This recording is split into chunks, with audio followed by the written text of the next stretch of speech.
Gentlemen, and welcome to another Pallavi market research video.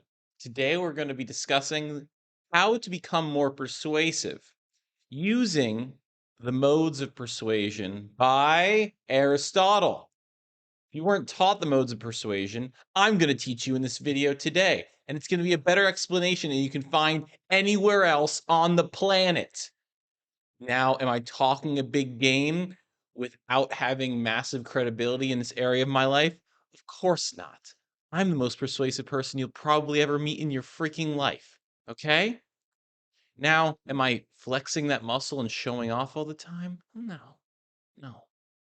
But in this video, I'm going to show you how to become more persuasive, not just to other people, because that's what you are conditioned to think. You are conditioned to think that persuasion and the modes of persuasion are only relevant to you in the context of persuading other people, but that is not true.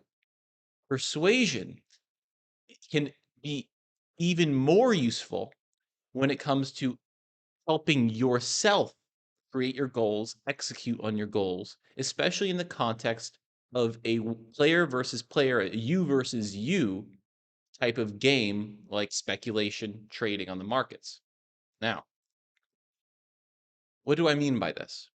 You, as a trader, who are, if you're part of this community, you are likely engaged in speculation, right? Where you are engaging in different crypto plays, stock plays, or even better, if you're entrepreneurial engaged with the ideas that you're trading on. Okay. Now, the modes of persuasion are built on top of these three ideas: ethos, pathos, and logos. These three, it's like this is like the holy trinity, if you will, of persuasion, right? Ethos appeals to someone's credibility, appeals to your own credibility to another person or to yourself. So if I'm a PhD in economics, then you might listen to me a little bit better, a little bit more about economics than some other guy with a PhD in economics, or you might be using a PhD in economics as a incredibly strong indication that someone probably has dogmatic beliefs in the realm of economics today, which might actually be a correct assumption. Pathos appeals to someone's emotion. It's an emotional appeal, right? So it's like appealing to their empathy and their compassion and their desire to be a better human being, right? And then logos is pretty logical. It is appealing to the logic, it's facts, statistics. It's appealing to the nuts and bolts, the fundamental analysis, right? And somewhere when you appeal to all three of these things, is what a persuasive argument looks like. Most of the time, you are experiencing two out of the three. It's very rarely where you'll experience an argument from someone, a persuasion from someone, from yourself included, that appeals to all three of these things. And the way I'll describe that to you is through our modern media. Our modern media today appeals to ethos and pathos. Whereas before, around the early 1990s, and what's amazing about this is that this is actually something that we can measure using softwares like LexisNexis, right? So before the 1990s, before the feminization, the third wave feminism that happened to our country in America, we were being appealed to ethos and logos only. Okay. There was no appeal to pathos. But what happened in the 1990s is that the use of emotionally charged language started to become rampantly used. Whereas before the 1990s, guys, I mean, I wasn't around to know this, but what's amazing is that they have these databases where you can search by word and you can chart by word how commonly these words were used, right? During all of American journalism, throughout all of, television, media, and all these things, right? The frequency and use of words that were not engaging this pathos dimension, this dimension of appealing to emotion, was underutilized in American media and news prior to 1990. And today, it has absolutely flipped. So there's no logos anymore, and it's all pathos. And it's very interesting to see these charts. I should have pulled one for this video, but you can literally chart out and identify how more emotionally charged language increases in use with time starting in about the 1990s, and you can attribute that to like third wave feminism and or the internet and clickbait journalism, right? It's a combination of those things. But what's, if we go back to the roots of this video and why you're watching this, is that when you are, say, engaging in a speculation, you're identifying something, right? You are persuading yourself of that engagement, right? You are the source of credibility who did the research to find the token that you are, or stock that you're looking to engage with, that options trade that you're looking to play with, right?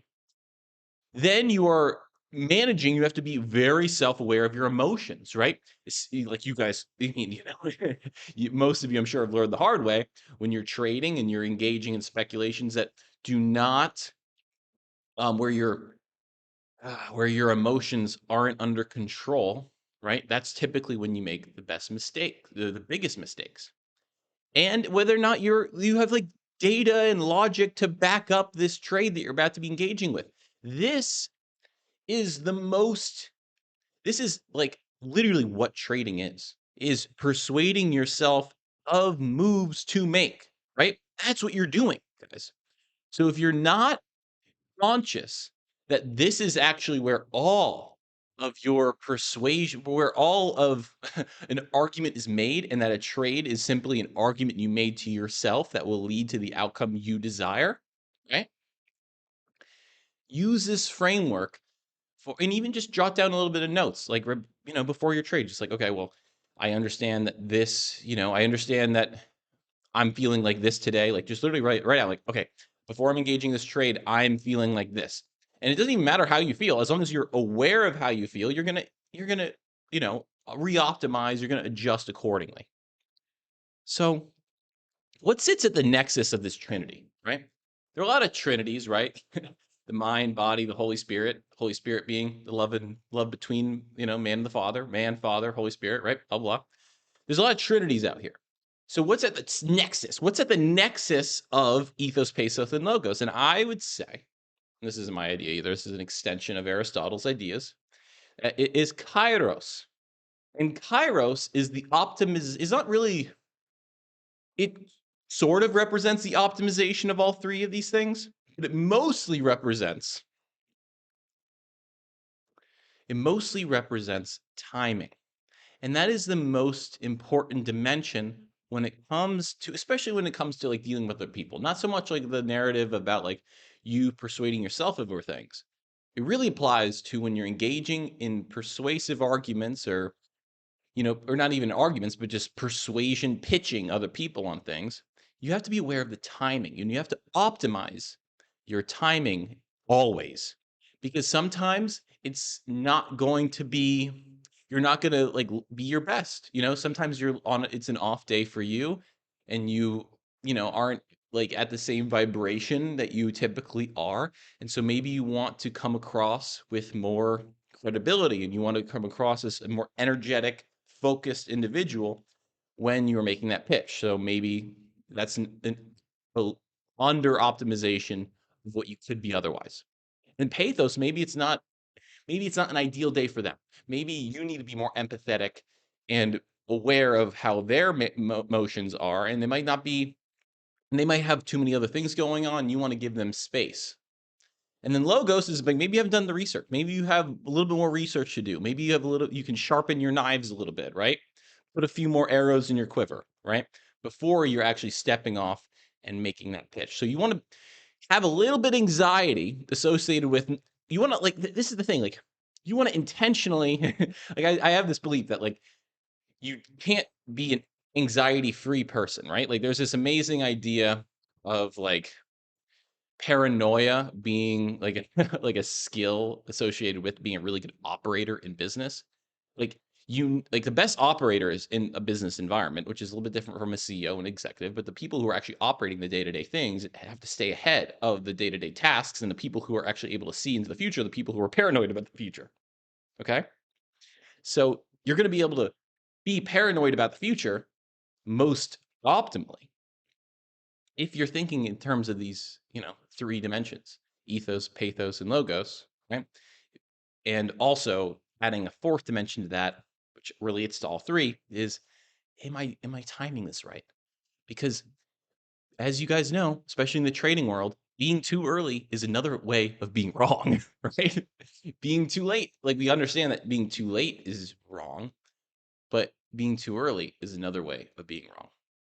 All right, guys. Well, that's today's video. I hope you guys enjoyed it, and we'll pick this up again tomorrow morning. I hope you enjoy your weekend, but are obviously continuously getting the fuck after it. All right. See you guys.